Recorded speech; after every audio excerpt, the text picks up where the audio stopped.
thank you very much once again for joining us today. Now, you've just come out of your session with James Naughty. You've signed several books as well. Tell us about the audience today, because at an event like this, at a book festival, it's very much about audience participation and trying to gauge the reaction of the audience as you're going through your conversation piece. Yeah, I mean, I feel very lucky that because of the kind of the range of work I do, I've got quite a kind of wide constituency amongst the public, and so it's lovely to have. I'm very proud and fiercely protective over my older audience, just because I think youngsters are into fashion and trends, but when you get beyond a certain age, if people like you, then it feels more worthwhile. So it was lovely just to kind of see the range of people there, and yeah, it was great. Tell me, during the course of the year, how many book festivals will you attend? Probably, I mean, in terms of book events in total, I'll probably do, now the paperback's coming out, I'll probably do about 15 or 16. I think it's very important, particularly for a brown British author, to the publishing world isn't really, I mean, look around, this is lovely, but it's quite an exclusively white event, and that's great, because, you know, that's very much part of who I play to, but I think the onus is on me to make headway into communities that don't normally buy books, who don't feel kind of plugged in to the book world. When there's a book that might appeal to them, you need to make a slightly different approach in a different way. So I'm doing a lot of library tours into communities that don't traditionally have people coming to see them, as well as, you know, great festivals like this, and Edinburgh and Stands and the rest. So, now, I know you're extremely passionate about food, and do you try and use this as an opportunity then, in some way, to try and educate people about the importance of appreciating food? And the reason I say that is that when we've spoken in the past, it's something I think that concerns you, people in Scotland and their approach to food and their diet. I think one has to be very careful about attempting to educate people. That's not my role. I think what people plug into more than anything else is passion, and I think if you can display passion about food, you're not then suggesting people do X, Y or Z, you're merely showing them how much food can light you up. Again, I think one has to be very careful about being patronising. It's not so much education, more encouragement. Encouragement, and just, you know, I think people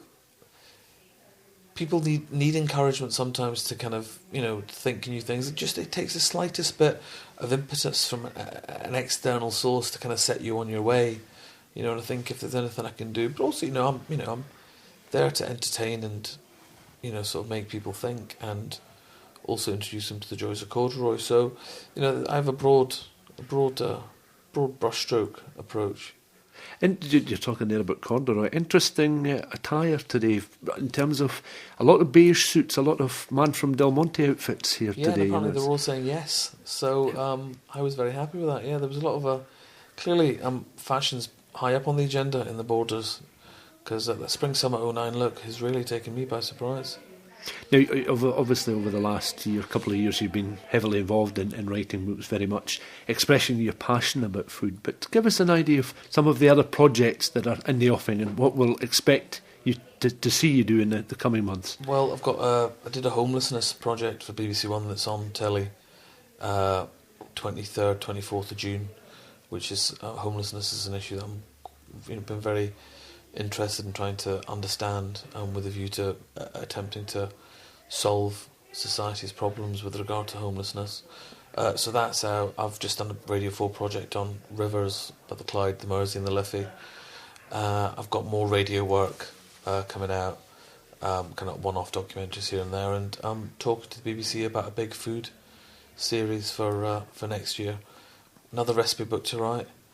And lots of lovely bits and pieces. You know, there's no shortage of wee interesting things to do. I'm off to Heriot Watt University on Wednesday night to kind of meet their honorary graduates, and to Ayrshire to speak to the Chambers of Commerce. So plenty of variety then. Yeah, I mean, it's the variety. It's kind of that I love, really. You know.